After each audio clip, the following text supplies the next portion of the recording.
a6. It's not to keep the knight out at all. It's just a waiting game we're playing here. If I were a mind reader, I would say he might have an idea of knight a8, and that's not a misprint. He might put the knight on c7 and then put the pawn on b5. So that would be the idea behind a6, to put his knight on c7 and a pawn on b5 and fight back on the queen side, the whole time leaving this unresolved.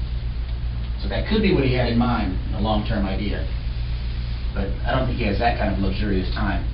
So after d3, a6, it's a long-term plan to assail me on the c4 square. So, a6. Oh, by the way, don't tell anybody about knight a8. That's a secret. People aren't supposed to know. The only thing that can be said is that his b6 knight finally got something to chew on. But at what cost? So, he wouldn't part with his good bishop. We've had the discussion of how valuable that bishop is. And now the half-bad bishop here has become fully bad. So, trading off his good bishop would be positional capitulation. As it turns out, he wanted to get rid of that knight so bad anyway. Oh well. It's not helping though. Now I start stretching out the diagonals toward the king with this move. And the threat of h7 is very powerful. He's got to weaken something. Oh, no, he doesn't. He refuses to weaken his pawn structure. I thought he would weaken the cover in front of the king. He wouldn't. Not right away. He says, I'm going to fight you like this. That pawn cluster would be quite useful in defending his king.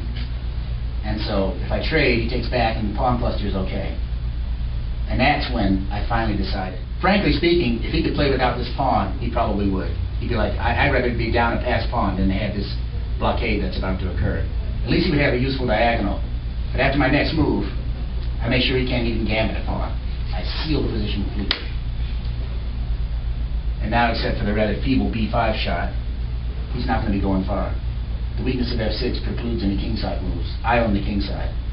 And I'm thinking that I can play g4, g5 in some cases. But I'm going to be careful before I open up my king, no matter what. He is a grandmaster after all. So, after knight e4, Arjun came up with an idea, I think, to run his king away. Like they used to do in the old days. They'd take their king and they'd run it over here and hide it over here.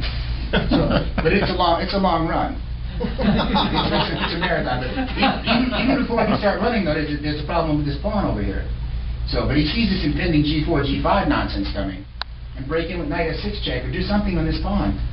I said, yeah, that's what I'll do. I'll just play bishop c1. I said, but why play bishop c1 now and leave my rook languishing in the corner? Let's go ahead with a touch of class here, I decided. And this move just puts a nail in the coffin. This is classic overprotection from the school of Nimzovich. The e4 square is a very important square. Whereas my minor pieces are there, just putting a rook on that square overprotects the square. And in some cases, this rook gets up and over. And in fact, this rook really does a heck of a job. I think you wanted to say something about the knight, you were saying? Yeah, I thought maybe knight can take the pawn on f6. Yeah, the sacrifice is in the air. Right. I have to be careful when I do it. Because when I sacrifice, and then it opens up this position for some defense. So everything has to be calculated. If I sacrifice the knight now, for instance, without analyzing, we don't have to analyze. If I sacrifice the knight now, look how far away my bishop is from the king. And the knight's gone. The knight's steal. This is very high-class defense, by the way, although it's a little comical. He's running, but we'll see how far he gets. Now, instead of the knee-jerk bishop c1 move, I said, hey, wait, this guy's smart. He's trying to get out of the field. I said, I'll send something a little heavier than a bishop. And I lift the rook. Because by putting the rook on g3, I can stop the king's running. The king is needed to defend that. And who knows, I might sacrifice a rook. That's right.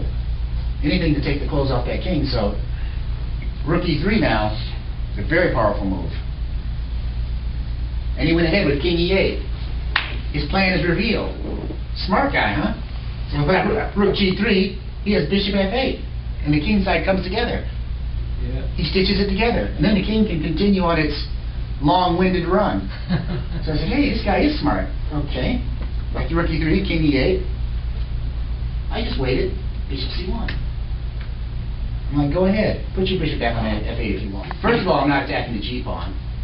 And there are probably many, many variations where you'd have to analyze this pawn breaking forward to deflect the bishop even if it came to that kind of situation, if I were here, so to break the blockade, should do, to break the blockade right now, without provocation, is unnecessary. I repeat, to break the blockade right now, without provocation, is unnecessary. So, bishop c1, and this is when he played queen a5. A desperate looking move. It is desperate. He's hitting my a pawn. But, let's be honest, he's really making room for that king. He hasn't given up his idea. 3 or 4 more moves, he might get out of this mess. And the queen was impeding the king's egress.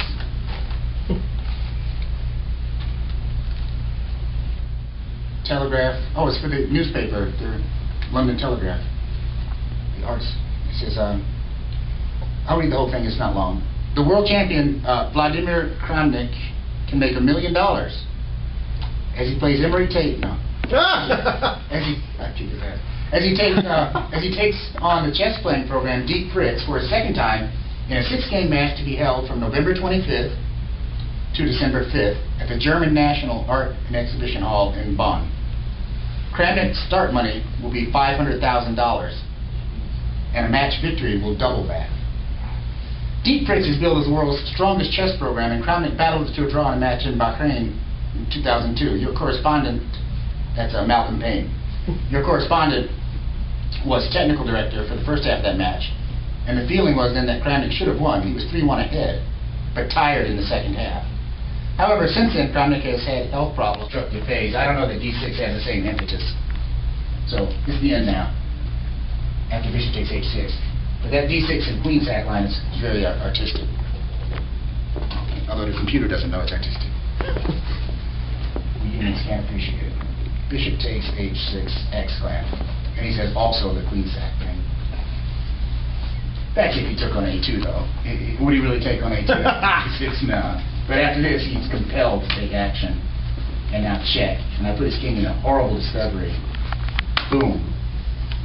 And by the way, his flight is cut short. They just canceled the last flight out of town. He was trying to get to c7, the magic square, to get to the safe haven. But the knight prevents that. And he has to stay out here like the rest of us stranded passengers. And he lives right there into discovery. Utopia. He never made it. So, but on knight e4 check, as I said, he can just go back to e8 instead of trying to run. And then to press ahead with the attack, I would have to repeat the position. Check, yeah. So this phase of the game is by no means easy. And this is one of my longest calculations of the game, just before I sacrificed. And I found knight g4 check. Not merely winning the center pawn, but refocusing the knight's energy on e5 now. So when he goes here, knight e5 check's going to hit that other loose minor piece. After knight g4 check, if king f6, stepping into the fire, You can't even play by the queen. excuse me, king dog 6. If king d6, trying to hold that pawn the old-fashioned way, I had prepared, and now I guess Fritz confirms. Queen f4 check. King has only one square. And now, more drama. Pop. And the f-file comes open. Everybody plays. And when he takes that, pawn takes check. And mate's on the way. It says, rook g6 check, bishop takes g6.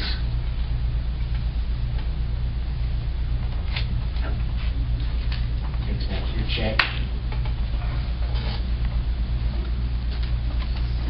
Where does he go?